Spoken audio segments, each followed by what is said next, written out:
मेरे आने पे आप सब ऐसे खामोश हो गए जैसे अब यहाँ मुझे श्रद्धांजलि दी जाएगी।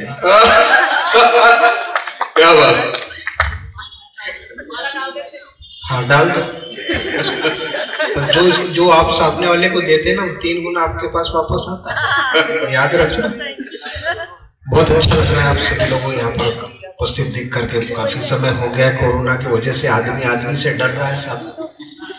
वो तो ऐसे समय शुक्ला जी और उनके सारी संस्थाओं को हम लोग का अभिनंदन करना चाहिए कि इतनी मजमा जमा लिया सब। एक बार जोरदार तालियां शुक्ला जी उनके साथियों के सम्मान में। तो कोरोना जैसे शुरू हुआ तो शुक्ला जी ने बोला भाई साहब कोरोना का क्या हाल है। मैंने कहा मेरे घर में ही कोरोना है।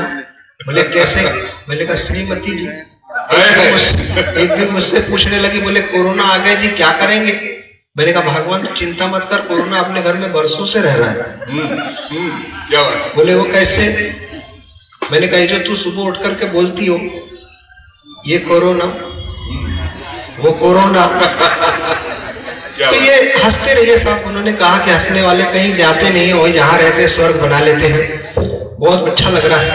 एक ऐसे महान व्यक्तित्व को हम स्मरण करते हुए उनका जन्म दिवस मनाते हुए आज यहाँ पर मौजूद है। अटल बिहारी साहब हमारे भारत रत्न और देश के पूर्व प्रधानमंत्री, जिन्होंने एक संपूर्ण व्यक्तित्व को जिया। जैसे अभी काफी उनकी रचनाओं का पाठ यहाँ पर कर रहे थे और मैंने तो समझता हूँ कि अपने आप में ये कवि सम्मेलन ही जो है अपने आप में एक महाकवि सम्मेलन हो गया, क्योंकि एक महाकवि के स्मरण में ये कवि सम्मेलन यहाँ आयोजित हुआ है साहब। बड़े लोग बैठे हैं, मेरे प्रणय श्रीवास्तव जी बैठे हैं यहाँ, अशोक सागर मिश्र जी बैठे हैं। उनका वंदन करता हूँ, प्रणाम करता हूँ, उनका आशीर्वाद लेता हूँ। तमाम सुश्रोता यहाँ बैठे हैं जो बालाघाट का नाम रोशन करते हैं, बालाघाट की माटी को गौरवान्वित करते हैं। और ऐसे सुधी कविगण जो साहित्य के रूप में बालाघाट की माटी को उपलब्ध है, जिन्होंने पूरे देश भर में अपना नाम रोशन किया, अपने माटी का नाम रोशन किया है। और यहीं से 4 पंक्तियां अटल जी की शान में निवेदित करता हूँ। मेरी नहीं है, हाँ मैं बताते रहता हूँ साहब, मेरी नहीं है मैं बताते रहता हूँ। मैं ईमानदार टाइप का कवि हूँ। हाँ मैं बता दूंगा, जहां जहां मेरी होंगी मैं बता दूंगा। तो ये मेरी नहीं है कि हजारों फूल खिलते हैं चमन में। वाह वाह तो करो, ऐसे सुन रहे जैसे सत्यनारायण की कथा सुन रहे हैं। हाँ चौथी पंक्ति में करना, एडवांस पेमेंट मत करना। हाँ हजारों फूल खिलते हैं चमन में, कौन किसका खिलना खिलाना याद रखता है। क्या बात है। इतने भी मजा आ गया क्या? हाँ हजारों फूल खिलते हैं चमन में, कौन किसका खिलना खिलाना याद रखता है। मगर जो खुद को मिटाकर चमन को जिंदगी देते हैं, उन्हें बाहर याद रखती है, जमाना याद रखता है। अब लग रहा है कि बालाघाट के श्रोताओं के सामने कवि सम्मेलन पढ़ने का मौका मिला है। अब विधिवत मैं इस कवि सम्मेलन को शुरुआत करना चाहता हूँ। माँ शारदे को नमन करता हूँ, युवाओं को प्रणाम करता हूँ, महिलाओं को विशेष प्रणाम करता हूँ और बुजुर्गों को अंतिम प्रणाम करता हूँ। बुजुर्गों को इसलिए अंतिम प्रणाम करता हूँ क्योंकि अपने को पूरा भरोसा है, वैसा नहीं जैसा आप लोग सोच रहे हैं। बुजुर्गों को इसलिए अंतिम प्रणाम करता हूँ क्योंकि अपने को पूरा भरोसा है ये तो 100 साल जिएंगे, अपने को अपना ही कोई भरोसा नहीं है साहब। आइए बहुत बढ़िया लग रहा है आप लोगों को। 2 पंक्तियां माँ के चरणों में निवेदित करता हूँ, अपना काम शुरू करता हूँ। मुझे हंसाने के लिए बुलाया गया क्योंकि मौका भी ऐसा ही है साहब। एक ऐसे महान व्यक्ति तो जिन्होंने हमेशा लोगों के चेहरे पर मुस्कान बिखेरी। उसका माध्यम राजनीति हो सकता है, उसका माध्यम साहित्य हो सकता है, मगर उद्देश्य यही था कि आपके चेहरे पर मुस्कान आए। और ऐसे समय जो आयोजकों ने जो प्रयास किया है आपके चेहरे पर मुस्कान लाने का, उसके लिए मैं एक बार फिर अभिनंदन करना चाहता हूँ। माँ के चरणों में 4 पंक्तियां निवेदित करता हूँ और अपना काव्य पाठ, मुझे जहां जहां जरूरत लगेगी मैं आपको हंसाऊंगा भी, लेकिन मेरा फर्ज बनता है कि मैं संस्कारों की चीज भी आप लोगों तक पहुंचा दे जाऊं। संस्कारों के प्रति पंक्तियां भी आप लोग, ताकि आप लोगों को लगे कि आनंद राज आनंद कविता भी पढ़ना जानता है। बहरहाल ये 4 पंक्तियां। स्वागत है। ये ना पूछो कि समा घर का कैसा लगता है, ये ना पूछो कि समा घर का कैसा लगता है। घर में माँ हो तो ही घर घर के जैसा लगता है। बहुत शुक्रिया साहब। लग रहा है कि बालाघाट की साहित्यिक भूमि पर पढ़ने का मौका मिला है। मैं तो समझता हूँ साहब आधे से ज्यादा यहाँ साहित्यकार ही बैठे हैं। और याद रखिएगा साहित्यकार वो व्यक्ति तो होता है, वो शख्सियत होती है कि जो तराजू को अगर आप देखें तो तराजू का जो पलड़ा भारी होता है वो नीचे होता है। हम आपको नमन करते हैं, आप नीचे नहीं है साहब, आप हैं तो हम हैं। आप वो कांसेन है जो हम जैसे को तानसेन बनाते। अगर आप नहीं होंगे एक बार अपने सम्मान में जोरदार तालियां बजाएं। भले ही कुर्सियां खाली है साहब, लेकिन हमारे कवि समाज में हम अक्सर ही कहते हैं कि हमारे लिए तो एक श्रोता भी 1-1 लाख के बराबर होता है। ये भीड़ का नहीं है, नीड़ का कवि सम्मेलन समझकर चलिए। 4 पंक्तियां निवेदित कर रहा था, 2 पंक्तियां हो गई थी, 2 पंक्तियां और है, और ये मेरी खुद की पंक्तियां हैं। मैं बताते रहता हूँ मैं कहाँ कौन से अपनी बोल रहा हूँ, कौन सी दूसरे की बोल रहा हूँ। ये ना पूछो के समा घर का कैसा लगता है, ये ना पूछो के समा घर का कैसा लगता है। घर में माँ हो तो ही घर के जैसा लगता है। और कुछ चंद परिवेश, आज के वर्तमान परिवेश से कुछ उठा के लिखने की कोशिश की है कि अपने माँ बाप को ठुकराने लगे हैं बेटे, अपने माँ बाप को ठुकराने लगे हैं बेटे, ऐसे बेटों का खून पानी जैसा लगता है। बहुत बहुत शुक्रिया साहब, बहुत बहुत शुक्रिया। जहां जहां मुझे ऐसा महसूस होगा तो मैं आप लोगों को हंसाने का भी काम करूंगा। वैसे यहाँ पर राजेंद्र भाई ने बहुत अच्छे बड़े बड़े कवि बुलाए हैं। ये वो कवि है साहब जिन्होंने पूरे देश भर में झंडे गाड़े हैं। ये बात अलग है, बाद में अपन ने उखाड़े हैं। अब मैं बताते रहता हूँ जहां जहां जो अच्छी अच्छी बातें हैं। और चंद पंक्तियां, संस्कारों की पंक्तियां भी मैं देते चलूंगा। यहाँ पर बहुत सारे मेरे बुजुर्ग बैठे, मैंने बुजुर्गों की शान में कुछ लिखने का प्रयास किया था।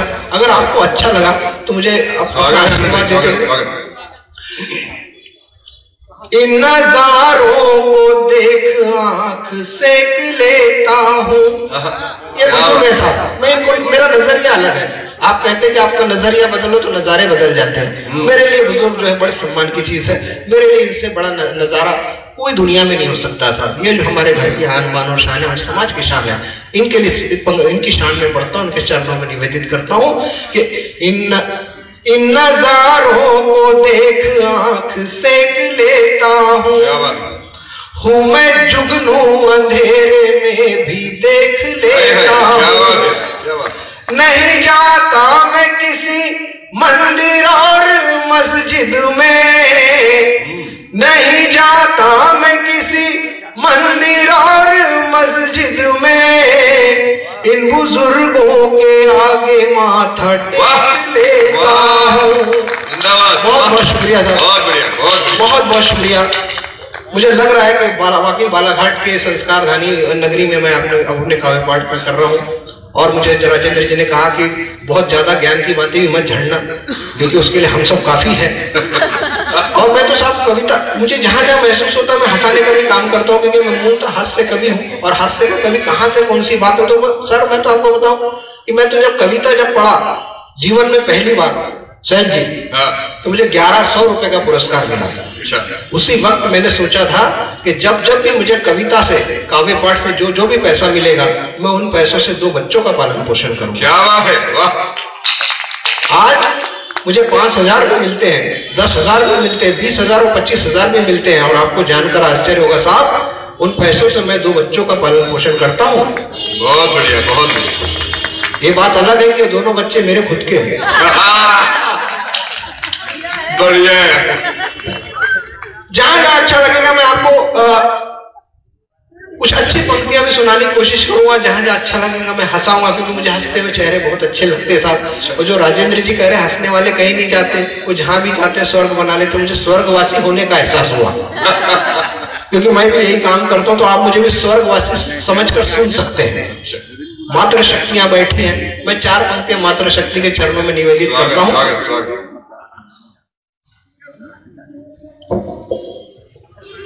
माँ की परछाई पिता का गुरूर होती है। वाह। बेटियों के लिए मैंने 4 पंक्तियां जो अपने जीवन की सर्वश्रेष्ठ पंक्तियां लिखने का प्रयास किया और मेरी खुद की है। ये बताते रहता हूं मैं। माँ की परछाई पिता का गुरूर होती है, खुदा का नूर ये जादू की तरह होती है। जहाँ जाती है ये महकाती है उनकी दुनिया, जहाँ जाती है ये महकाती है उनकी दुनिया। बेटियां फूलों की खुशबू की तरह होती है, बेटियां फूलों की खुशबू की तरह होती है। बहुत बढ़िया लग रहा है। आदरणीय ममता जी यहाँ बैठी हैं, प्रोफेसर है वो। तो मैं एक दिन अमरावती कवि सम्मेलन में गया तो बोले आनंद जी ऐसा करते हैं आप यहाँ तक आए तो हमारे बच्चों से मिलिए। तो मैं इनके स्कूल चले गया साहब। स्कूल चलेगा तो देखा एक छोटी बच्ची वहां रोते हुए आ रही थी। मैंने ममता जी इसका क्या प्रॉब्लम है? बोले सर आप ही पूछ लीजिए। मैंने कहा बेटा क्या बात है? गजब गजब के स्कूल में इनके बच्चे पढ़ते हैं साहब। मैंने कहा बेटा क्या बात है? बोले अंकल बोले मुझे सारे बच्चे जो है बुआ जी कह के चिढ़ा रहे हैं। मैंने बोला मुझे बहुत दिमाग खराब है। बोले ममता जी ऐसी बात गलत है, इनको तो जाके समझाना चाहिए। बोले सर आप आए, मैं तो रोज ही समझाती हूँ, आप समझा लो। मैं पूरा क्लास में गया, मैंने कहा सब खड़े हो जाओ। जो भी बच्चा इसको बुआ जी बोलता है सब खड़े हुए, एक खड़ा नहीं हुआ। बोला क्यों रे, क्या तेरा नाम क्या है? बोले मेरा नाम दीपक। बोला क्यों रे दीपक, तू इसको बुआ जी नहीं बोलता है? बोले सर मैं कैसे बोल सकता हूँ, ये पूरे क्लास के बच्चे मुझे फूफा जी कहते हैं। तो बड़ा गजब का सीन है, बड़ा गजब का सीन है साहब। मैं अपना काम करना छोड़ता नहीं हूँ साहब, मैं संस्कारों को लेकर के चलता हूँ। लेकिन मेरा मानना है कि आदमी को हंसते रहना चाहिए, हंसने के लिए कोताही नहीं बरतनी चाहिए कि हंस सके दुनिया में अब कहाँ मयस्सर होता है। क्या बात? मेरी खुद की है। हंस सके दुनिया में अब कहाँ मयस्सर होता है। अरे छोटी छोटी खुशियों से ही तो घर होता है। और लाख बुराई हम में सही मगर हम दिल के सच्चे हैं, लाख बुराई हम में सही मगर हम दिल के सच्चे हैं। और तुम्हारी झूठी फरेबी दुनिया से तुम गधे ही अच्छे हैं। वाह क्या बात है, क्या बात है। बहुत बढ़िया लग रहा है साहब। वो तो इतने अच्छे कवि सम्मेलन होते हैं तो संस्कारों की पंक्तियां पढ़ने का मौका नहीं मिलता है। अधिकतर जोर रहता है कि आप हंसाते रहो। मैंने कहा यार हंसाने का काम करना है, इसका मतलब जोकर मत समझो।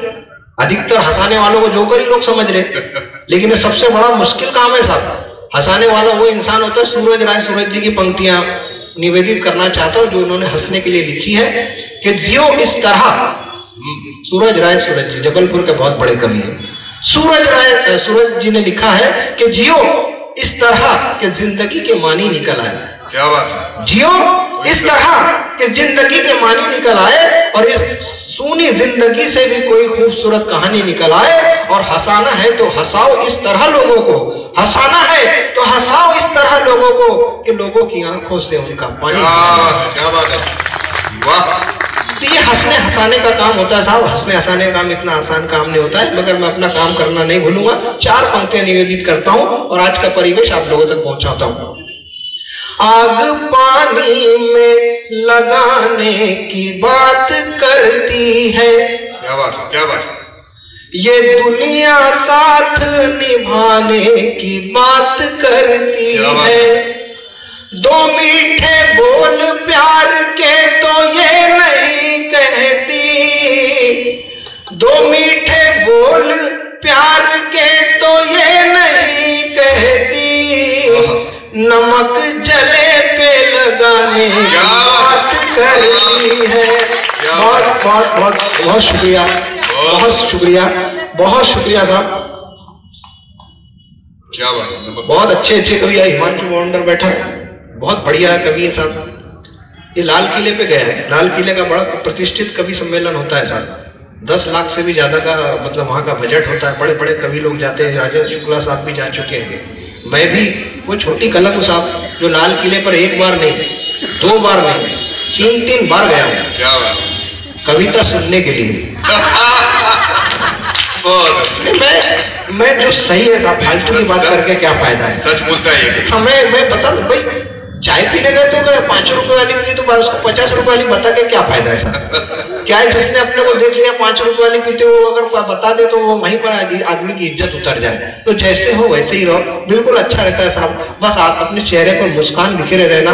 जिंदगी में वो इंसान हमेशा खूबसूरत नजर आता है, चाहे उसके पास पैसा हो ना हो, लेकिन जिसके चेहरे पर मुस्कान खिली होती है। वो ऐसा अक्सर ऐसा ही होता है। जहाँ कहीं भी मैं जाता हूँ मेरा परिचय अधूरा ही दिया जाता है। मैं आपको बता दूं पूरा करो। तो मैं केंद्र सरकार में हिंदी का अधिकारी हूँ साहब। और ये बात मैं इसलिए नहीं बता रहा हूँ क्योंकि मैं अधिकारी हूँ, मैं इस बात को इसलिए आप लोगों तक पहुंचाना चाहता हूँ कि हिंदी के चक्कर में मेरे घर की अंग्रेजी खराब हो। इस कवि सम्मेलन के लिए आना था साहब। मैं दोपहर में निकला, पत्नी से कहा खाना दे दो, पत्नी खाना लेकर के आई। दोपहर का समय पत्नी खाना लेकर आई, ऐसे थाली सरका दी, बोले लो डिनर कर लो। अरे मैंने बोला कौन सी अंग्रेजी बोल रही है? उसको बोला भगवान मैंने इधर आओ, अंग्रेजी नहीं आती तो मत बोला करो। दोपहर के खाने को लंच बोलते और रात के खाने को डिनर बोलते। बोले चुपचाप खा लो, राती का है। बहुत बढ़िया, सच कहते हो, ये बात तो सही है, समझ में आ गया पूरी बात, सच सच कहते हो। अरे मैंने कहा रात का खाना बच गया था तो कुत्ते को डाल देती। क्या बात है, क्या बात है। अच्छा इस तरीके से बात बताएगी जैसे उन्होंने पंक्तियां लिखी हो। बोले वही तो कर रही थी। बहुत बढ़िया साहब। मैं हास्य वर्ग का कवि हूँ साहब, बीच बीच में मैं कुछ हास्य की बातें भी करूंगा। शुक्ला जी ने कहा कि हास्य की बातें भी करना। एक छोटी सी रचना जो मेरे घर से निकली है। स्वागत स्वागत स्वागत।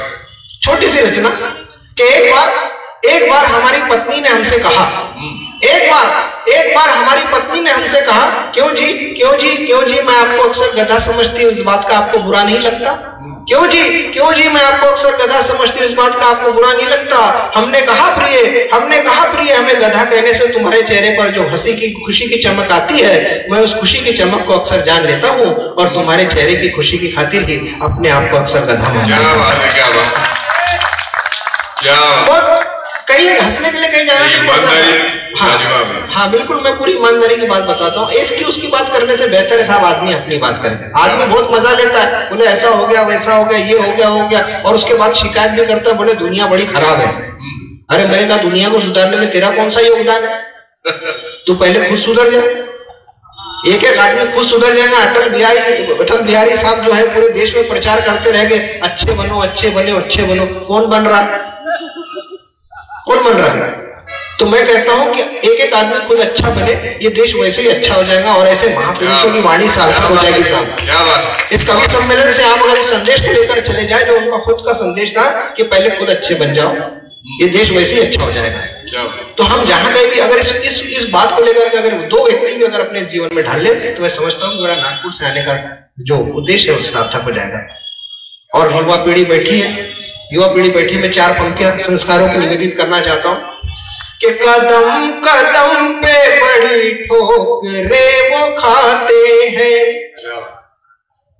कभी नहीं किसी का वो प्यार पाते हैं, दर बदर फिरते हैं वो लाख गम उठाते हैं, दर बदर फिरते हैं वो लाख गम उठाते हैं, अपने माँ बाप का जो बच्चे दिल दुखाते हैं।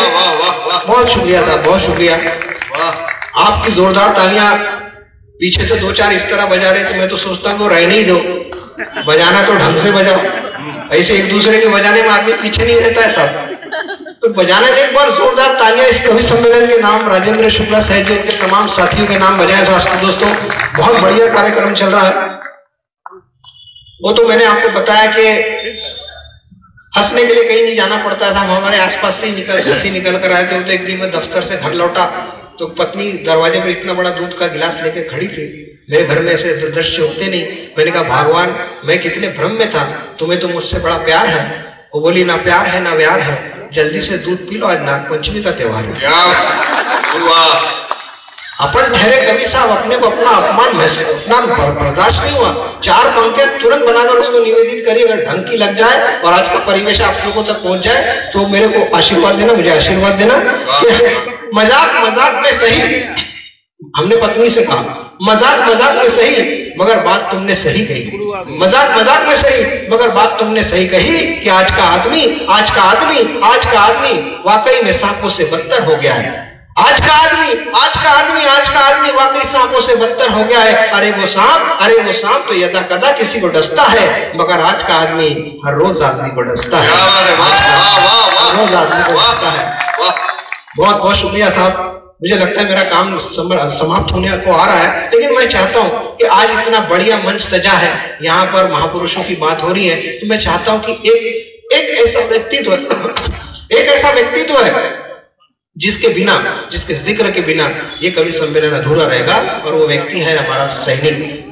अगर आप निवेदन करें, अगर आप मुझे अनुमति प्रदान करें, तो मैं सैनिक के सम्मान में 3 मिनट की अपनी छोटी सी कविता आप लोगों को स्वागत, क्योंकि मेरा मानना है साहब, मेरा मानना है अगर आपने ऐसे मंचों पर महापुरुषों की बात नहीं करी, संतों की बात नहीं करी, संस्कारों की बात नहीं करी, सैनिक की बात नहीं करी, तो इस प्रकार के कवि सम्मेलनों को सजाने का कोई अर्थ नहीं है साहब। हम तो रोज हंस सकते हैं, रोज रो सकते हैं, लेकिन वो इंसान, वो व्यक्तित्व एक ऐसा व्यक्तित्व है जो हर पल चिंता में होता है, मायूसी में होता है, दुख में होता है, परिवार के दर्द में होता है, लेकिन वो आपकी हिफाजत के लिए, सरहद की हिफाजत के लिए वहां डटे रहता है।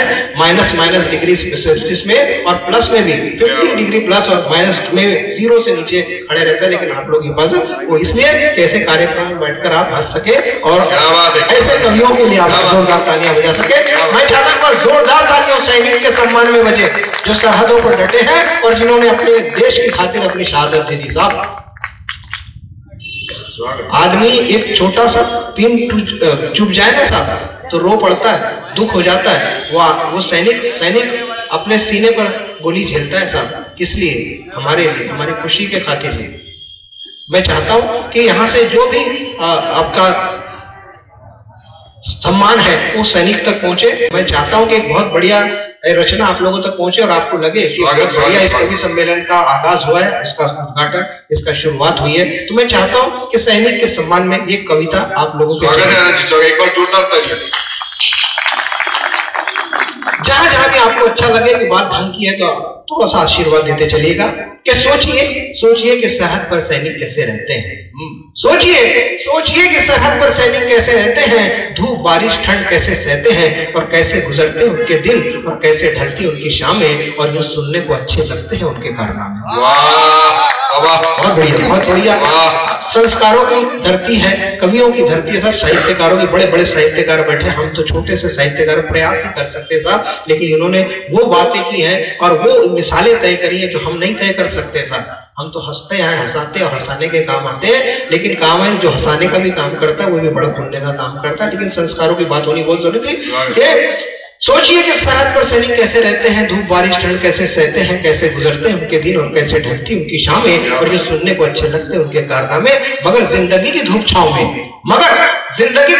में सैनिक भी हम जैसे होते हैं, और सुख में हंसते हैं और दुख में रोते हैं। क्या बात है, क्या बात है, क्या बात है। सलाम करता हूँ बालाघाट की जनता को, सलाम करता हूँ साहब। इनके रग रग में साहित्य बहता है साहब, लोगों के रग रग में खून बहता है, लेकिन बालाघाट की धरती में रग रग में साहित्य बहता है साहब। मैं नमन करता हूँ कि इतने अच्छे मंच पर सैद जी और उनकी टीम ने मुझे आने का मौका दिया। मगर जिंदगी की धूप छांव में सैनिक भी हम जैसे होते हैं, सुख में हंसते हैं और दुख में रोते हैं। मगर सरहद पर वो जाकर भूल जाते हैं। एक सैनिक क्या होता है आप लोगों तक पहुंचा रहा हूँ। मगर सरहद पर जाकर वो भूल जाते हैं पत्नी से किए गए वादों को, बच्चों के घुमाने के इरादों को, बापू की बढ़ती हुई खांसी को, विकलांग माँ की उदासी को, घर पर बढ़ते हुए कर्ज को, और बहन की शादी के फर्ज को वो भूल जाते हैं।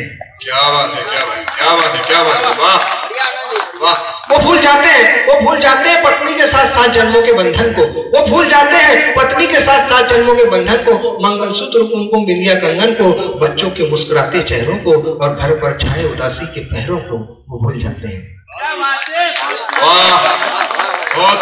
वो भूल जाते हैं कि घर में खुशियां लाना है, बापू का इलाज कराना है, माँ को तीर्थ कराना है, बच्चों का एडमिशन कराना है। वो भूल जाते हैं उन्हें याद रहता है तो बस अपना फर्ज, उन्हें याद रहता है तो बस अपना फर्ज, मन में ठाने रहते हैं कि चुकाएंगे धरती माता का कर्ज। मगर देशभक्ति के उनके मंसूबे एक पल में हो जाते पस्त, जब किसी सियासी नेता का सैनिकी उपकरण खरीद घोटाला एक पल में कर देता है उनके मजबूत इरादों को।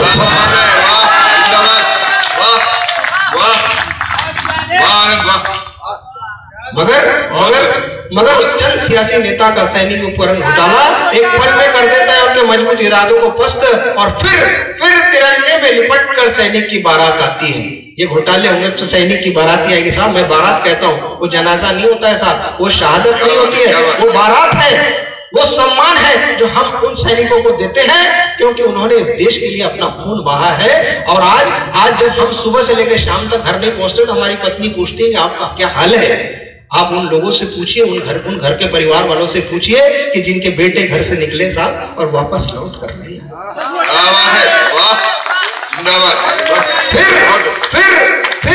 फिर सैनिक की बारात आती है, फिर तिरंगे में लिपटकर सैनिक की बारात आती है। धरती माँ भी आंखों से आंसू बहाती है। सलामी बंदूकों की गोलियों के धमाके होते हैं, सलामी बंदूकों की गोलियों के धमाके होते हैं। माँ बापू पत्नी बच्चों के दिल रोते हैं। और ये देख मेरी आंखों से अश्रु नहीं रक्त बहता है।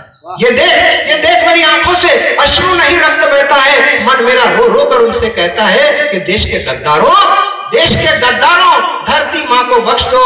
अरे देश की दिशा चाहे जिस तरफ मोड़ दो, अरे कम वक्तों कम से कम सैनिक को तो। क्या बात है, क्या बात है।